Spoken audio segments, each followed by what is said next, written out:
Welcome to Green and Woke on YouTube. We hope you enjoyed this segment. The link to the entire podcast can be found in the description box.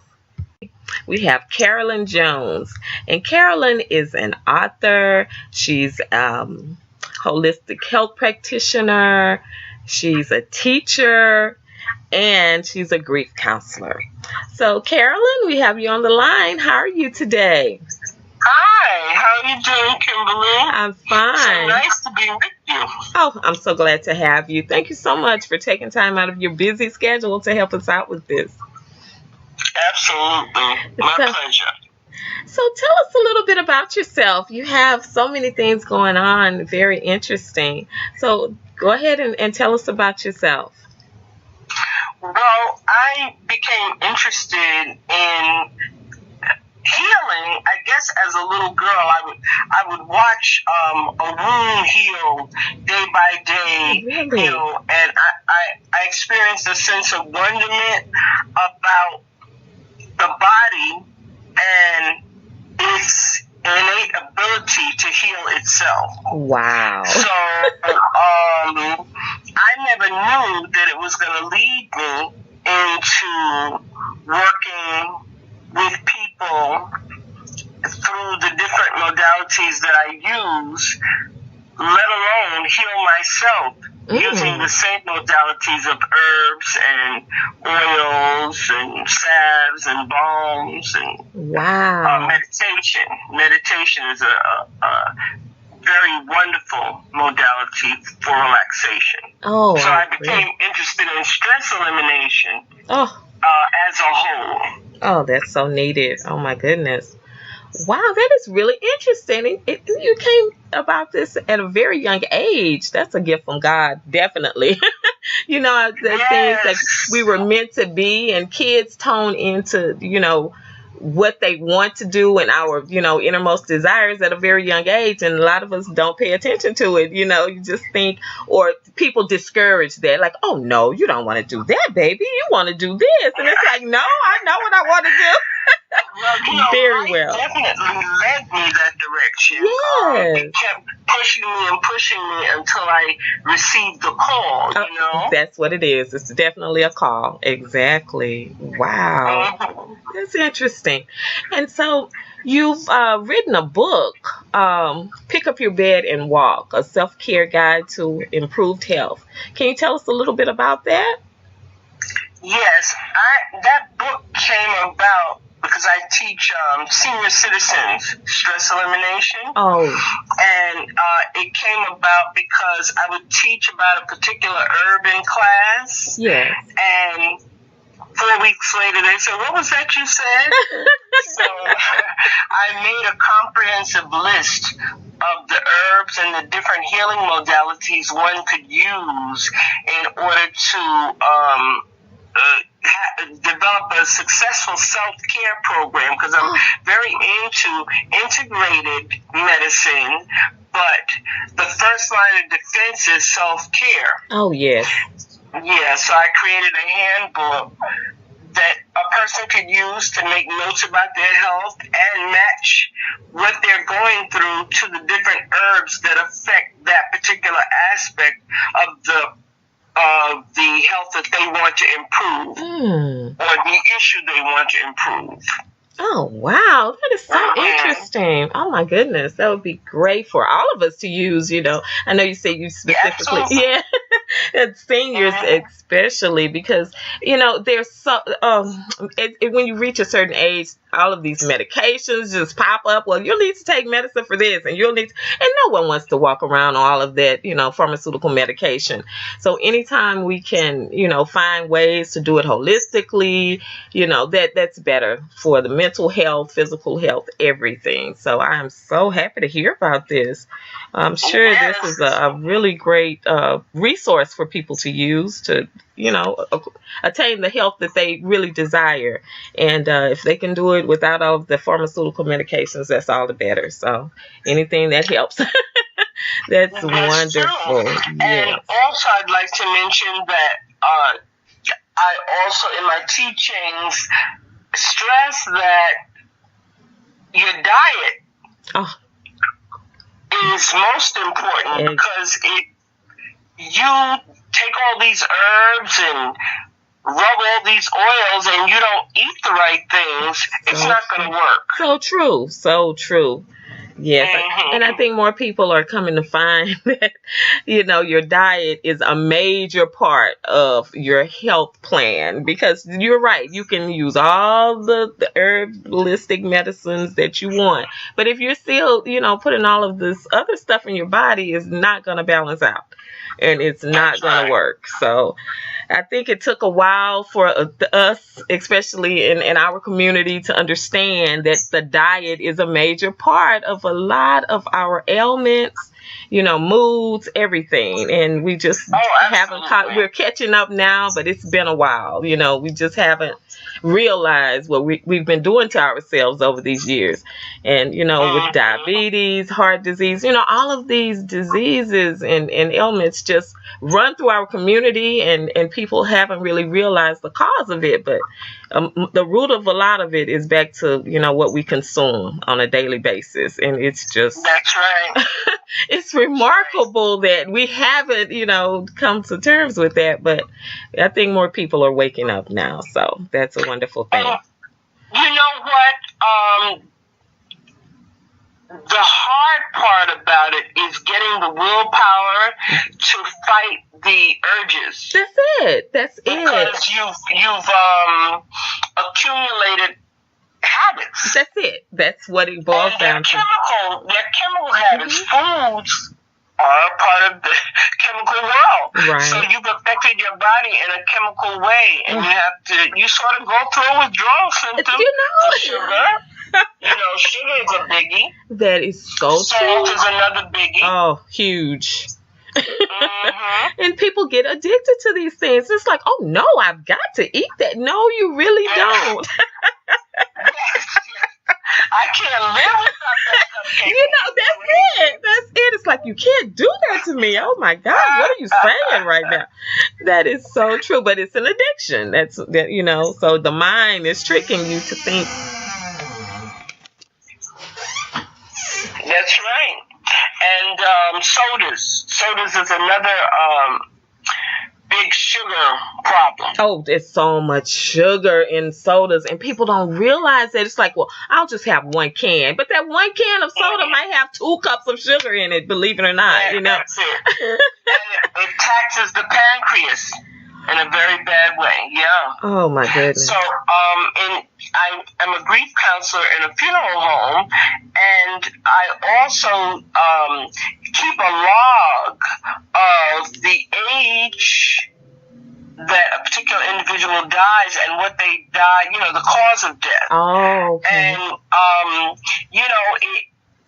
it wrenches my heart to see lists of ailments that one person may have died from, and not only that they could have avoided. Yes, indeed.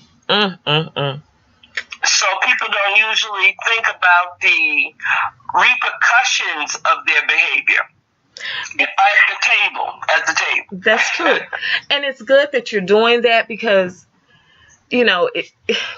it's sad that a person, didn't realize what they were doing to themselves. But the fact that you're collecting that information is kind of like, that we can learn from their habits and behaviors. And it's like, it's not in vain that they're no longer with us, because we're learning, what not to do so that we won't end up down that same path. So that is such a good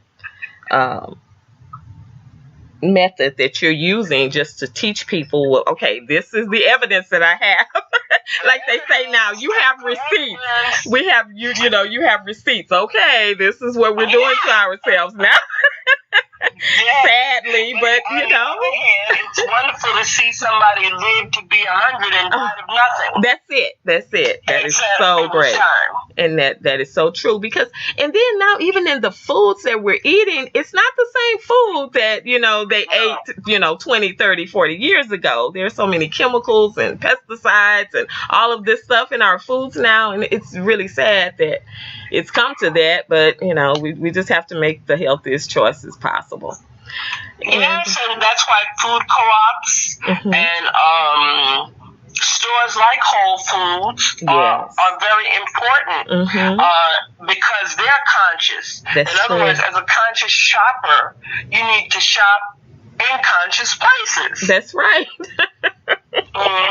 Yeah, so the organic community is booming right now. It's like, this is made organically. It costs a little bit more, but it's worth it for your health. So just making wise choices. You can budget around it. And once you become familiar with it, you can pick and choose, and vegetables will never break you. That's true. So, getting new recipes for roasted vegetables. I love cayenne pepper. That'll pick up a vegetable, any vegetable. It really will. Brussels sprouts, which really has no taste. I make the best roasted Brussels sprouts. Oh, wow. So, just having those vegetables. Right, and learning new ways to cook them. Like you said, we might have been introduced to a certain vegetable in one way and you didn't really like it. But like you say, you spice it up, you put a little tweak of this, a little tweak of that.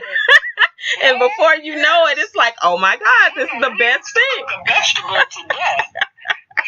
It would be limp and crunch. That's it. We've learned that you need a little crunch. That's it. Isn't that the truth? But yeah, we'll fix it up now. It's like, you squash? Oh no, I don't eat. But have you tried butternut squash the way I made it though? It's like we take that as a challenge. In the kitchen, we take that as a challenge. Oh, you don't eat that? Well, you haven't tried it the way I cook it. Thank you. You don't know what I know. So yeah, we do a recipe per show just to introduce some foods that people might want to take a second look at, and we talk about the health and value of it. Yeah, so yeah, that's a challenge that we have. Like, well, you might want to try this recipe though. So any you want to shoot over here, you want us to share with the people, do that too, so we can spread the knowledge that we're trying to acquire here. So absolutely. So since you've been in the holistic health arena for a while, and you teach stress elimination, why is stress elimination important for our mental and physical health? And what are some of the holistic and natural ways to reduce or eliminate stress altogether? Because that is a major factor in our physical well-being and mental well-being. So can you help us out with that? Sure. Research shows that stress kills. So if longevity is a desired outcome, it's important to identify the stress and diffuse it. There's good stress and there's bad stress. So good stress, also known by the psychologists as eustress, might be what one experiences when preparing for a big event. Like it gives you a feeling of excitement with no threat or fear. Okay. But then we have bad stress. Acute stress, which is not damaging, and as long as you can find ways to alleviate the trigger, like deep breathing or adjusting your perspective, exercising, or any number of the holistic devices, which include aromatherapy, herbs, and I am also a Labyrinth docent, so I am a proponent of Labyrinth meditation. Oh, okay. Yes, those activities or ways of being can help relieve that stress. But then if you have chronic stress that comes with, say, an unhappy home life or job, that's extremely detrimental to the health. And it can be accompanied with depression, feelings of hopelessness, and despair. Oh, wow. So in that case, I would recommend therapy or advanced education, respectively, as a way out of those thankless situations, Okay. I, as an educator, of course, believe in education to the utmost. Okay. If you don't like the situation you're in, there is some bit of education out there, be it in a book or workshop. It doesn't have to be a degree or a certificate, but one thing we as a a world community have to get more involved in is reading. That's so if true. reading saved our ancestors' lives, it can save our lives. So, we don't look at it like that, but knowledge is power. So once you learn, you can do, make better choices. That's what it is. Yes, because throughout my life, I have moved myself into what I love. I didn't start out doing this, Yes. but through different forms of education, I moved myself into this. And the other strategy that I used was each time I studied something that matched that season of my life. Oh. So, okay, in this season of my life, I'm 69, by the way. Oh, okay. I am not trying to be a construction worker. Okay? Right. So I would not study that. I would study something that would be less stressful. Oh. And studying things like holistic health just matches who I am now. Right. Even though it matched who I was before too. But for me to do it as a profession, yes, I heal along with my client. Awesome. Gosh, I never thought of it that way. Studying things that are, that would complement where you are at that stage in your life. Oh, wow, that's profound. I really never thought of it that way. Because I too believe in, constant learning. I mean, I feel like we learn something every day, and, doing research. Absolutely. And now with the internet, oh my God, so much information available to you just right at your fingertips. So there's no excuse. It's a learner's delight. Yes, isn't it? Oh my goodness. And I have a 14-year-old daughter too, and I'm just like, they can never say they're bored, and there's so many things to learn, and they can use those phones and computers for more than playing games and listening to music. So she's really gotten into reading, and she loves to read. She's always loved to read, but just historical facts. She's coming to me all the time, Mom, did you know? And I'm like, okay, well, it's beneficial that she has all of that information at her fingertips. It's just amazing to me. Yes, and when I was teaching at Medgar, Evans College here in Brooklyn, I would tell the students, look, when I was growing up, I had to get dressed to go to the library. Yes! All you have to do is go to the phone. That's it. To your device or to your computer or whatever, and pull the library up. Can you imagine? At your fingertips. We had to go out in the snow if you wanted to get that paper done. Right. So you're right. It's right at their fingertips. Unbelievable. But that's the technological age that we're in. And it's, like I said, it could be, they can understand that it's all for entertainment, but then there's some useful uses for it too. So it's a balance. Yeah. Because now it's like you can't really, tell your kid, well, give me your phone. I'm taking the phone as a punishment, but I have to do my homework. I know, right? But how will I finish my paper? So what's a parent to do? They got us there. That's so true. Oh, but there's also no more the dog ate my homework. That's it. Backup file. We're in the digital age now. That will not work. That's right. So that's wonderful. Okay. Now, and you mentioned aromatherapy, and you're a certified aromatherapist and an herbalist. Yes. So can you tell us? Great. That is magnificent. Can you tell? I love aromatherapy. Oh, wonderful. Oh, tell us more about that. Okay, well, the textbook definition of aromatherapy is that it's the holistic therapeutic application of genuine and authentic plant-derived essential oils for enhancing the physical, emotional, mental, and spiritual health of the individual to heal. Okay? Amazing. So it's the use of aromatics, or aromatic herbal plants like lavender, oranges, lemons, peppermint, yarrow, and resins like frankincense and myrrh. That's just to name a few. There are thousands. And it affects real change in the body from all of those aspects of one's being. Okay? Essential oils have a long history of use. With the ancient Egyptians, balsams, perfume oils, scented barks, and resins for medicine. And they identified frankincense as an anti-inflammatory agent for swollen, painful joints. I make a cream for my elders that they live for. Oh, okay. I bet. And I've used it myself because I had fallen and injured my knee. Okay. And between the uses of golden milk, which is a combination of turmeric, nutmeg, ginger, a dash of black pepper, and cinnamon.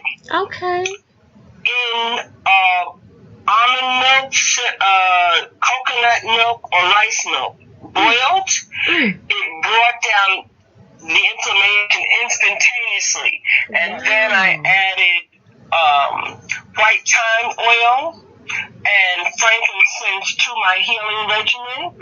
And I used to not be able to kneel. I can kneel and kick now. Wow. Surgery. They wanted me to have surgery for a torn meniscus, and I refused. Oh, wow. That's amazing. I researched and found that even if they fixed it, it could rip again. So I'm like, well, why am I going to do that the first time? And I just use things like collagen, shark cartilage, and Vitamin Shop has Joint 7. I don't know if any other, establishment has that, but those supplements helped me heal. Oh, my goodness. That's great information, because I have an aunt who's, oh my God, she has so many problems with her legs and she can't get around like she used to. And I know, so I'm definitely going to introduce her to some of this that, she can use naturally. So I'll have to, get that information. Just what you said, the whole list. I'm like, therapy and self-massage to keep the circulation going. Right. All of that matters. Yes, it does. Oh, this is great information. Oh, so many people could benefit from this. Oh my gosh. Thank you for putting it out there. I'll tell you about the benefits of certification. Okay, go ahead. Just in case some of your audience might be interested in getting certified. Okay.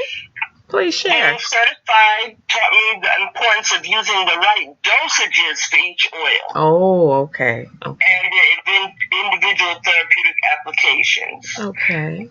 So that's where certification became vital. And I just want to give a plug for the Institute of Aromatic Studies, because they offer online coursework. Oh, okay. So people travel from all over the world to come to a live class, but they actually have online courses and that run concurrent with the live class. Oh, okay. So, your audience being in Houston, that won't stop them if they want to learn. Oh, great. Yeah, we're nationwide, but that's amazing, because I was just going to say, well, is the Institute? Yes, I'm thinking, is the Institute in New York? But, I'm in Houston, but I have a lot of Houston listeners, but we are nationwide, so that's amazing. Fantastic. Oh, that's good information. It's located in New York, but, like I said, when I went to the live class, people had traveled from India and all over the place. There were about 5 different countries represented in the classroom. Oh, wow. Well, hey, and we're right here in the U.S. We definitely need to take advantage of that if it's, That's right. Online. There we go. As an herbalist, I'm a member of the American Herbalist Guild, which is an association of herbal practitioners, and they promote clinical herbalism, support access to herbal medicine for all, and provide excellent herbal education. They feature the best in the field. Matthew Wood, he's known for bear medicine. Todd Caldercut specializes in Ayurvedic medicine. Richard Mandelbaum, he's one of the founders of Arbor Vitae School of Herbalism here in New York. Karen Culpepper taught us about slave women, how slave women use cotton root bark as a means of birth control to avoid birthing babies for their slave masters who used them for breeding and their own sexual gratification. Yes. Oh my goodness. That's the kind of information that, that's powerful. we received from that organization. And then there are my herbalist friends at Radical Herb Shop. If anyone is visiting New York, they're at 390 for Atlantic Avenue in Brooklyn. And I get my custom blends from them. Oh, okay. Oh, this is great information. Oh, that's wonderful. Okay, well, I'll have to get all that information, and we'll have to put it on our site. If people want to get that information and take the online classes, because I can just imagine, the benefit that it would have to so many people just to have this information in their hands. Oh, my goodness. This is wonderful. Oh, that's amazing. So let's see, you have an interest in dreams. Oh my God, I think this is so great. Dreams and journaling. So how can keeping a journal be beneficial? And what do our dreams tell us about our state of being? I mean, things that we worry about. Yes. Be anxious or depressed about. What are our dreams telling us? Well, I've always been interested in dreams, and when I was studying for my degree in holistic health, I came across a man named Robert Morse, who I've adopted as my mentor. He was my mentor in my head for years, and I finally met him last December. Oh, that's He's the author of The Boy Who Died and Came Back, and Dreamer's Book of the Dead, to just mention 2 of 12. He's working on a 13th book now. Oh, okay. And he actually did die 3 times in his life. Once at 3, next at 9, and next at 11, and he came back. He was declared clinically dead and came back. And as a result, it has gifted him in such a way that he now has a shamanic practice. He's an independent scholar. He travels all over the world teaching about how dreams help us with soul retrieval. Oh, wow. And, each one of us suffers a loss of soul every time we have a traumatic experience. And it's important that we pull our souls back into home, bring it home. So he teaches about journaling our dreams as a means of soul retrieval. And, the Aboriginal people always fascinated me because they have dream time, which is the foundation of their religion and culture, and dates back over 65,000 years. Wow. So they understand that dream time is a beginning that never ended. As a matter of fact, they say what we're doing right now is the dream. Really? Yes. And when we dream, when we lay down to sleep, that's the walkabout. Oh my God. So, I'm learning from him that dreams are so very vital. As a matter of fact, when I'm doing grief counseling, I mention dreams to my clients, and they tell me beautiful, elaborate dreams that they had about their beloved deceased relative or friend. So it has a very strong root in our joy and our sadness. And dreams help guide us. Oh my goodness. I am just sitting here in awe. I'm like, really? I had never heard that perspective about dreams. Oh my goodness. Oh. Yeah. So Robert Morse is there are many dream professionals, but he's the one I've attached myself to. Oh my goodness. And I'm learning more. I'm a student of dreams at this point, and I'm learning more and more how to apply them to the betterment of my life and others. Wow. Oh, that is so interesting. Oh my goodness. Thank you for sharing. And I want to just go back to aromatherapy for a minute because there's a story I wanted to tell you. Okay. About herbs and lavender specifically. Oh. The term aromatherapy was coined by Rene Maurice Godefroy. Okay. And he helped himself recover after being badly burned in a near-fatal explosion in his laboratory. He got no results from conventional medicine. His wounds had gotten gangrene. Oh. And he applied lavender oil, and it healed him. It was a lessening of the pain and an acceleration of the healing. And I myself have gotten burned, not that badly, but say like, you burn yourself when you're cooking, right. which is important since you're promoting. Right. Yes. Keep lavender in your first aid kit in your medicine chest because it takes the pain away immediately. Really? And it hits very quickly. So I'm a witness to that. Oh, I've never heard that. That is great. Also, oils help with the psyche. You can use oils to enhance your dream process. Really? Bouncing back to the dreams, yes, because they have subtle and energetic, application. So, say like lavender, it's called the mother or grandmother of essential oils, and it helps with individuals who suffer from anxiety or mental exhaustion, trauma or emotional violence, conflict, psychosomatic illnesses. So, see, it all weaves in together. And for herbs, mugwort is the dream herb. If you want to have a lucid dream and a restless sleep, I have to add, you get you a cup. I like to make it by the jar, though. I get about a tablespoon of it and boil, say, like a quart's worth of water. And you don't boil the herb. You steep the herb. Oh, okay. And all herbs turn to medicine if you let it sit 24 hours. Really? But you can have you a nice cup of tea 15 or 20 minutes after you steep it and have the most wonderful lucid dreams. Really? Those are the dreams where it feels like you're actually doing it. Yes. Yes. Okay. So,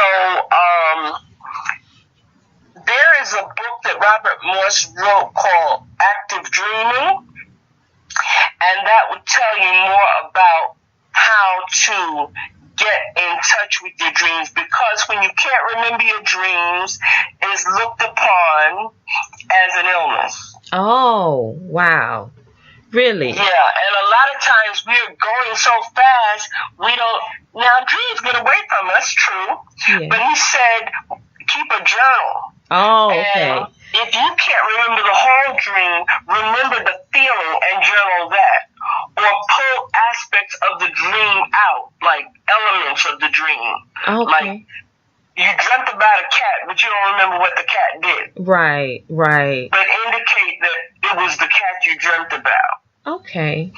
Yeah, so whatever it is, weaves in together and becomes one. It looks like it's separate, but it's really all one thing. Oh my goodness! So in the journaling aspect, it's whatever you can remember from the dream. Always jot that down so that you can maybe reference that at another time and put it all together. That's right. Oh wow, that's so interesting. And speaking about synchronicity,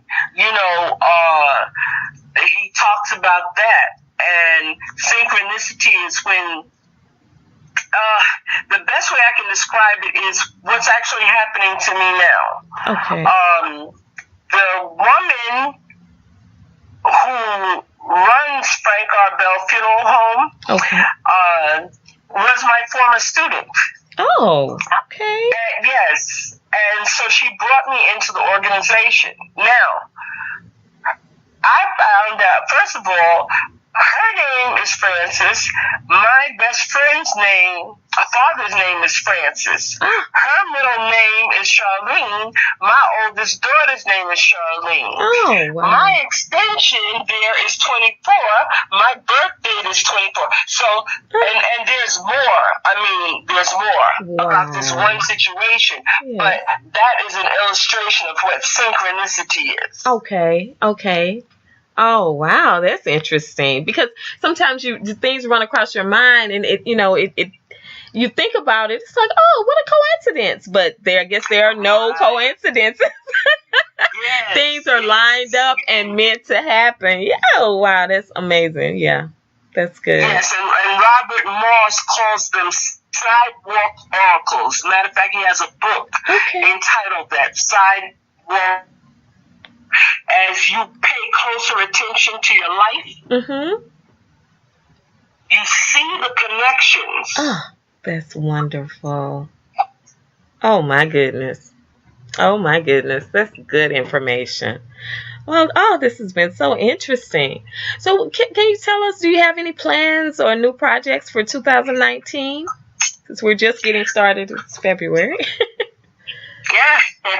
Well, yeah, I keep a plan to continue growing in, dream work, herbalism, and aromatherapy. That's, I'm a lifelong learner, as you can well imagine. Yes. And there's always more to learn in just those three areas. There's so much. Oh, yeah. Other things come in. Because it's all connected to our life force. So I'm interested in being a strong foundation for my personal healing and growth. And I enjoy the people I meet and the places that I'm drawn to as a result of seeking this knowledge. Yes. And I enjoy sharing the information once I get it, sharing it with the community at large. Well, thank you for that, gosh. This is amazing information. I am in awe of this whole conversation. I'm like, oh my God, I've got a lot of work to do. I want to know more. You've sparked that curiosity in me, in some areas that I've, that curiosity. Yes. Well, yes. Thank you. Seriously, because you've touched on so many topics that I've often wondered about, and I'm like, you know what? I really need to look more into that, because it could. Who knows the how it could affect my life in a positive way, just to get this additional knowledge and to practice these, just practices as far as the herbalism, the aromatherapy. I mean, just good information. Oh my goodness. I promise you that you will be forever transformed. I believe it. I mean, I'm just so excited right now. Just as, it just has sparked something in me that I've just, hadn't felt before. I'm like, wow, I really need to know. Like, there you go. That's what you needed to know. That's what you need to look into, So I really appreciate it. So, oh my goodness. So how can we follow you and read your materials? Your social media handles, your website. Give us all of that information, and we, of course, will also post the information on our Facebook page. Well, I am available for lectures, and I have a meetup group for Labyrinth meditation. Okay. It's transformative living in the heart of the labyrinth. Okay. And if your listeners are visiting Marble Collegiate Church, the home of positive thinkers, is at 1 West 29th Street, near Fifth Avenue, on first Sundays. And you can walk the labyrinth with us. Okay. Because labyrinth invokes a relaxation response. And people dance on the labyrinth, they sit in the labyrinth, they write on the labyrinth, they cry on the labyrinth, they laugh on the labyrinth, they hug on the labyrinth. It's a beautiful space. So what I really would like to, and also the Pick Up Your Bed and Walk is available at Amazon.com. Okay. But what I would really like to stress to the audience is self-care is everything. Oh, yes. And having compassion for yourself. It would be very hard to have compassion for someone else if you've not yet introduced yourself to your own compassion. Wow. Oh, that's deep. That is so deep. Yes. Oh my goodness. Okay. Thank you so much. Oh my God. So, like I said, we'll. This has been a pleasure indeed, and I'm sure we'll talk to you more on Green and Woke, and we'll have your information there where our listeners could get in touch with you and purchase your book and just find out more about what you talked about today. I'm just so thankful that we've had this conversation. I feel like I'm just a better person just talking to you. I've grown so much in this last few minutes. My outlook on life has been improved. It's just wonderful. I'm so joyous right now. So thank you so much for taking the time, and I'm sure we'll talk to you again soon. Thank you so much, Kimberly, and much love to you. Okay, same to you. You have a great day. You too, dear. Okay, bye-bye. Bye-bye. Well, that's a wrap. Thank you for joining us. Tune in next month for an all-new episode of Green and Woke. And remember to keep it simple, keep it constant, keep it green, and together we can build a better planet.